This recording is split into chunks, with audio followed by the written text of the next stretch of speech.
لا حول ولا قوة إلا بالله العلي العظيم. أعوذ بالله من الشيطان اللعين الرجيم. بسم الله الرحمن الرحيم. الحمد لله الذي لم يتخذ صاحبة ولا ولد ولم يكن له شريك في الملك ولم يكن له ولي من الذل وكبره تكبيرا. اللهم صل على محمد وآل محمد.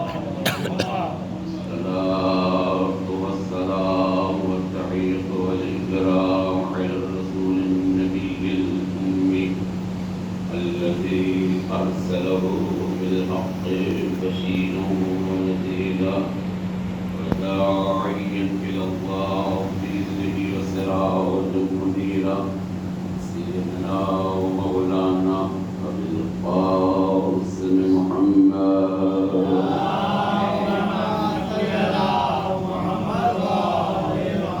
وعلى أهل بيته الطيبين الطاهرين الغر الميامين المعصومين المظلومين المنتخبين المنتجبين الذين أذهب الله عنهم الرجس وطهرهم تطهيرا. محمد وآل محمد. أما بعد فقد قال أمير المؤمنين عليه الصلاة والسلام: خذ على ربك بالقدر فإنه أحلى السفرين. صلوات محمد.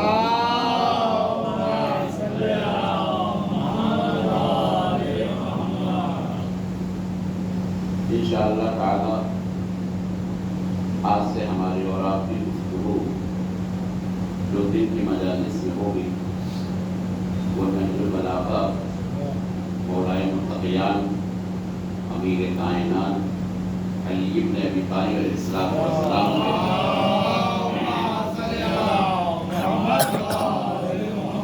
اس ارشاد گرامی کی روشنی میں ہوگی اور رات کی مجالس میں آپ کی خدمت میں قرآن کریم کی آیت ذیل میں کہ متقین کے صفات کیا ہیں، تقویٰ کہتے کسے ہیں، اور اس میں انشاءاللہ کبھی آپ کی خدمت عالیہ میں یہ گزارش کرنے کی توفیق حاصل کریں گے کہ عبادت اہل بیت کیا ہے، صحابت اہل بیت کیا ہے، شجاعت اہل بیت کیا ہے، دعائے اہل بیت کیا ہے.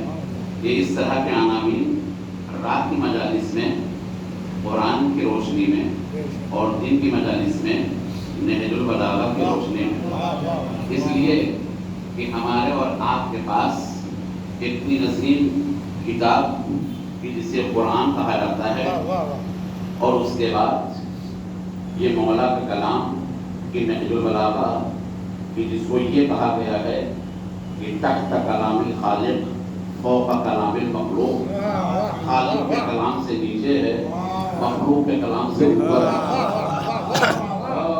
یہ دو چیزیں ہمارے اور آپ کے پاس ہے. لیکن میں ابتدائی مرحلے گفتگو میں ایک بات عرض کر دوں اپنے عزیز جوانوں اور نوجوانوں اور اپنے محترم بزرگوں کے لیے دست عدد جوڑ کر، اور یہ واقعہ کہنا وجہ ہے کہ کل علی مظلوم تھے، آج کتاب علی مظلوم ہے. کل علی کو لوگوں نے نہیں سمجھا، آج نہج البلاغہ کہ ہمارے الماریوں کی زینت بنا ہوا ہے، مگر اگر اس کو اٹھا کے دیکھیے کتنی نایاب چیزیں میرے مولا نے ساری باتوں کو بیان فرمایا میرے مولا نے نہج البلاغہ جیسی کتاب میں.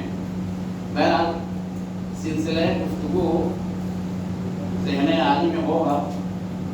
رات کی مجلس میں جو حضرات تشریف فرما تھے اس میں میں نے یہ گزارش کیا تھا کہ عظمت فرش عطائے حسین، یعنی فرش عطائے حسین کی عظمت کیا ہے.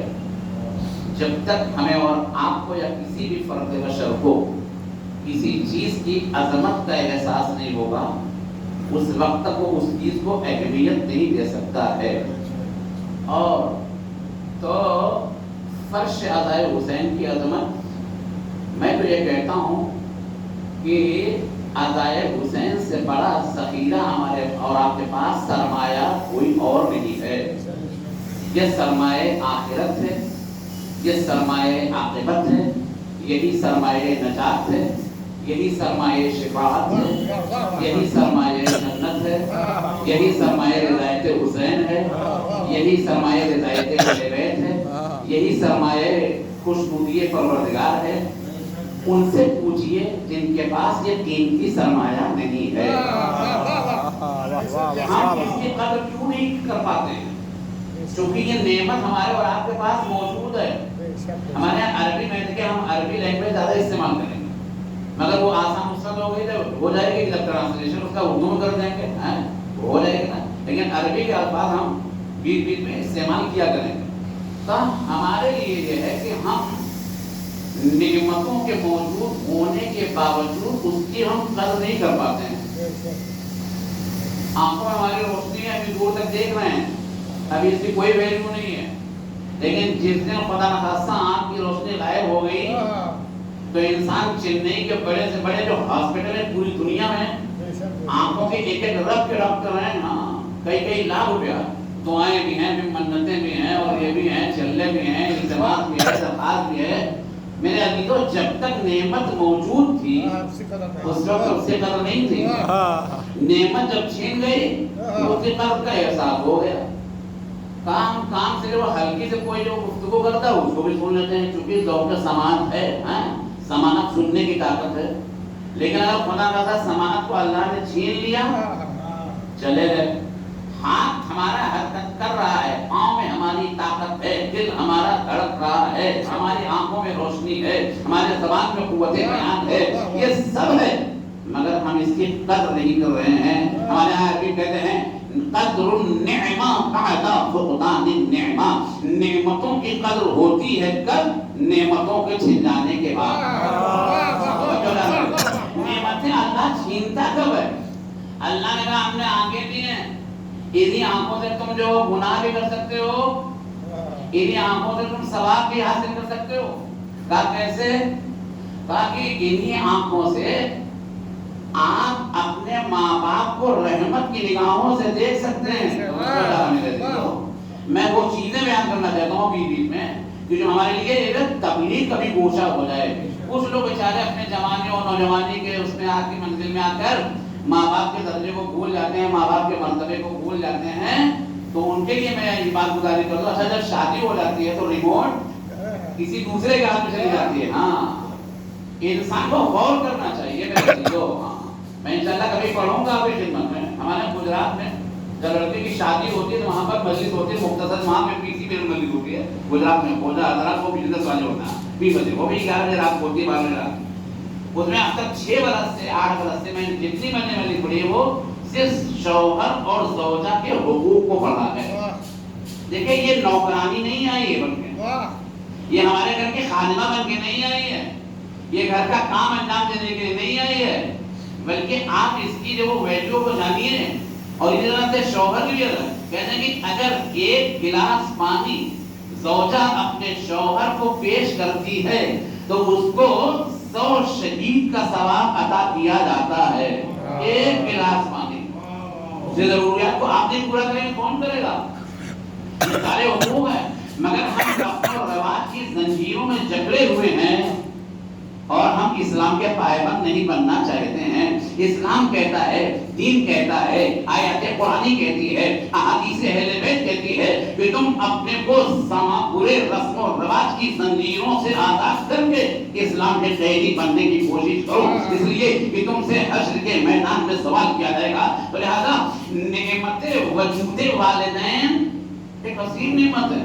میں نے بات اسی لیے کرا جہاں ساری نعمتیں ہیں، ماں باپ کا وجود وہیں پر نعمت ہے۔ ایک لڑکا پڑھا لکھا ہے، سنجیدہ ماحول اور معاشرے میں پلا بڑھا ہے، مہذب ہے، تہذیب یافتہ ہے، اچھے گھرانے کا ہے، اچھے خاندان سے اس کا تعلق اور رابطہ اور رشتہ ہے، وہ جانتا ہے ماں باپ جو وہ کیا ہیں. ماں باپ کو نگاہ رحمت سے دیکھتا ہے. نگاہ رحمت سے دیکھتا ہے. کیا یہ عبادت ہے. حضرت ابوذر غفاری مل جل کے صلوات بھیجے گا محمد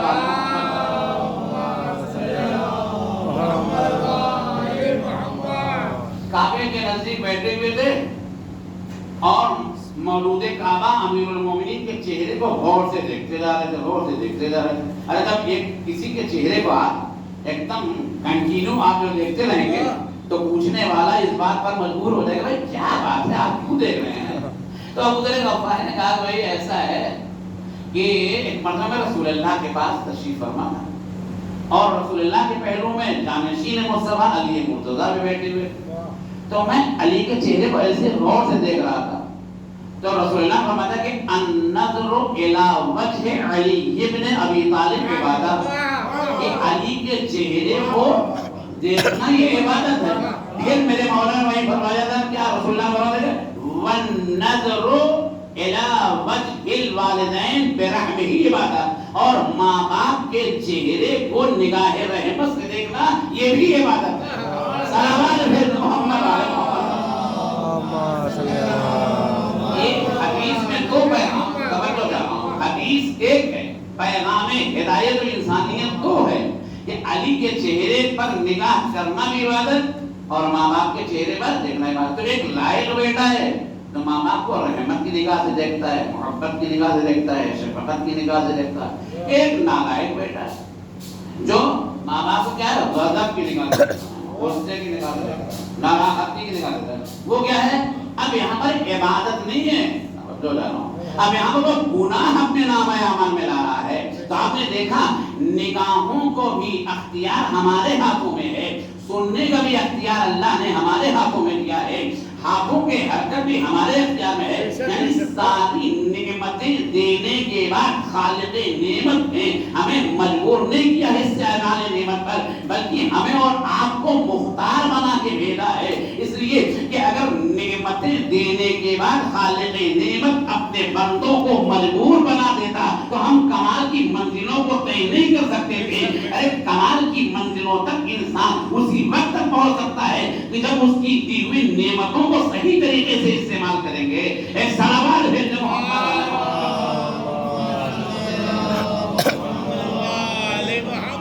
تو نعمتیں چھینتی کا میں معلوم ہے جب نعمتوں کا ہم غلط فائدہ اٹھاتے ہیں، جب نعمتوں کا ہم غلط طریقے سے استعمال کرتے ہیں. اللہ نے ہمیں زبان دی ہے، زبان کو قوت بیان دی ہے. ہم اس سے جو گالی بھی دے سکتے ہیں، ہم اس سے صلوات بھیج سکتے ہیں، اس سے ہم مومن کو ایذا رسانی بھی کر سکتے ہیں، تکلیف پہنچا سکتے ہیں. اسی زبان کو دیکھ کے ہم مومن کے دل کو جیت بھی سکتے ہیں. کیوں؟ اللہ نے ہمیں مجبور نہیں بنایا ہے میرے عزیزو. سوچئے میری بات تھوڑا ٹف ہوتی ہے تاکہ انسان کو اختیار ہونا چاہیے. انسان نعمتوں کے استعمال پر اختیار اس کو اللہ نے دیا. تو ان ساری نعمتوں کے درمیان معنوی اور روحانی نعمت بھی ہے، آخرت کی بھی نعمتیں. انہی معنوی اور روحانی اور اخروی نعمتوں میں سے ایک نعمت ہے فرش عزائے حسین. اس طرح واقعہ دھانے علی کو نہیں لے جانا مگر اس سے کچھ ملی جلی بات میں آپ کی. تو سب سے زیادہ قیمتی ترین سرمایہ جو ہمارے اور آپ کے وجود زندگی میں ہے وہ کیا ہے؟ فرش عزا ہے اور تذکرہ اہل بیت ہے. عشق اہل بیت یہ محبت کی نشانی ہے کہ آپ اپنے قیمتی اوقات کو نکال کر فرش عزا پہ آئے ہیں زہرا کے لال کا ماتم کرنے کے لیے. یہ توفیق کی بات ہے میرے عزیزو. اچھا ایک بار میں اور عرض کر دوں. ابھی مولانا نے کیا پڑھا شعر میں کہ امریکہ ہے. امریکہ کیا وہ سپر طاقت ہے، سپر طاقت سے پہلے نا، لیکن جو ساری دنیا کے لیے سپر طاقت تھا اس کو ایران نے اس طرح سے دکھا دیا کہ تمہاری کوئی طاقت نہیں، تمہاری کوئی حیثیت نہیں ہے، تمہاری کوئی اوقات نہیں ہے. کیوں؟ یہ بتائیے ہم لوگ دن بھر میں کتنے مرتبہ اللہ اکبر کہتے ہیں؟ نماز میں، اذان میں، شروع ہوتا اذان ہے نا، اذان، اقامت، نماز، اور پھر نماز میں آپ رو لیجیے کتنی مرتبہ اللہ اکبر. اللہ اکبر ہم کہتے ہیں مگر اسے ترجمے میں غور نہیں کیا. اللہ یعنی سب سے بڑا خدا ہے. توجہ ذرا. تو جب سب سے بڑا خدا ہے تو سپر طاقت تو خدا ہے. تو امریکہ کہاں رہ گیا؟ امریکہ کہاں رہ گیا؟ جس امریکہ جیسی ان لوگوں کی نگاہ میں جو سپر طاقت ہے، ابھی جو میں نے شیئر پڑھا میں نے کہا یہ بات رکھ دیا، تو جن لوگوں کی نگاہوں میں امریکہ سپر طاقت ہے ان کو اس بات کا خیال رکھنا چاہیے کہ امریکہ سپر طاقت نہیں ہے. سب سے بڑی طاقت امریکہ کی نہیں ہے بلکہ سب سے بڑی طاقت اللہ کی ہے. اللہ سے بڑی کوئی طاقت نہیں ہے. اب آئیے اسی پر میں آپ کو عرض کر دوں کہ ایک ہمارے کسی خطیب نے کہا تھا کہ یہ سعودی عرب بات کیا نعمتیں نہیں ہیں، مگر آج کل دیکھ رہے ہوں جتنی خلاف دین چیزیں ہیں وہاں سب جو بادشاہ وقت کی طرف سے پرمیشن آپ کیجیے بھیا، کھل کے کیجیے. ہاں تو بات کی بھائی آخر کیا بات ہے؟ توجہ چاہیے. یہ سعودی عرب کے پاس ساری طاقتیں ہیں، ساری نعمتیں ہیں. پیٹرول آپ کے پاس ہے، ڈیزل آپ کے پاس ہے، مادی طاقتیں آپ کے پاس ہے، اسلحہ آپ کے پاس ہے، دولت آپ کے پاس ہے، ثروت آپ کے پاس، سب کچھ تمہارے پاس ہے.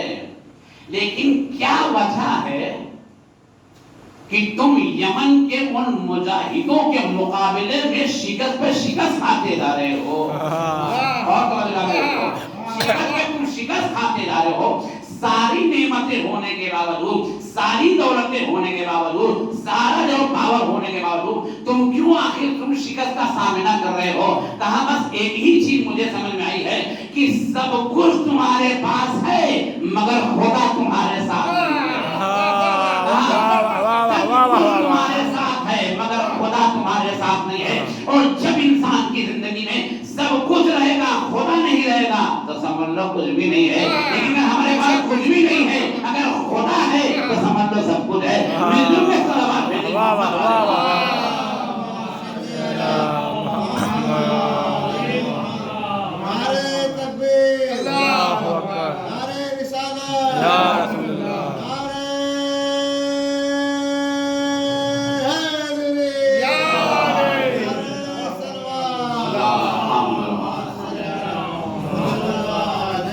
اللہ وقت سب سے بڑی طاقت خدا کی. اور ادھر انہوں نے ہمارے لیڈر نے کیا کہا کہ سب کچھ ان کے پاس ہے مگر خدا ان کے ساتھ نہیں، ان کے پاس خدا نہیں ہے، خدائی طاقت نہیں ہے. میرے عزیزو دعائے عرفہ آپ لوگ پڑھتے ہیں، کب پڑھی جاتی ہے؟ دیکھیں ایران وغیرہ میں 4 ویلر جاتا ہے، 2 ویلر بھی ہے، لیکن ماشاءاللہ وہاں سب باحیثیت جاتا ہے. ہم لوگ 14 سال ہم نے ایران پڑھا، وہاں پہ جو دعائے عرفہ ہوتی ہے تو آپ یقین رکھیے جب جائیے گا حرام معصومہ کا روزہ جتنی مساجد مطلب آپ کو گاڑی کھڑی کرنے باہر پارکنگ جگہ نہیں ملے گی. کتنی بھیڑ ہوتی ہے. وہ دعائے عرفہ امام حسین اسلام کی دعا ہے جس کی مجلس کرنے میں فرش ادا بیٹھے ہیں. مجھے اس دعائے عرفہ امام حسین اسلام کا ایک فقرہ چونکہ میرے موضوع سے مرتبط میں گزارش کرتا ہوں کہ امام حسین اسلام عرفے کے دن پہاڑ کی بلندی پر اپنے اصحاب اور اپنے خاندان والوں کو لے کے نکلے اور کعبے کی طرف رخ کر کے حسین ابن علی نے جب یہ دعائے عرفہ یہ 45 منٹ 1 گھنٹے کی دعا ہے. اس کے جملے کو سنیے آپ، ترجمہ آپ کو اردو ملے گا، ہندی میں ملے گا، انگلش میں ملے گا، ہر زبان ملے گا. تو اس میں امام حسین اسلام نے کعبے کا رخ کر کے اور اس عالم میں کہ آپ کے آنکھوں سے آنسو جاری تھے، آنکھوں سے آنسو آپ کے رخسار مبارک گر رہے تھے، آپ نے یہ دعائے عرفہ کو پڑھا ہے. بڑے زور و شور پڑھ جاتے ہیں، ہمارے گجرات میں پڑھی جاتی ہیں، لوگ پڑھاتے ہیں. تو اسی دعائے عرفہ میں امام حسین علیہ السلام نے ایک جملہ کہا ہے، الہی ماذا وجدا من فقدک ومن الذی فقدا من وجدک. اے میرے پالنے والے، اس نے پایا کیا جس نے تجھے کھو دیا؟ جس نے تجھے کھو دیا اس نے کیا پایا؟ سلام بھیجو محمد علیہ محمد.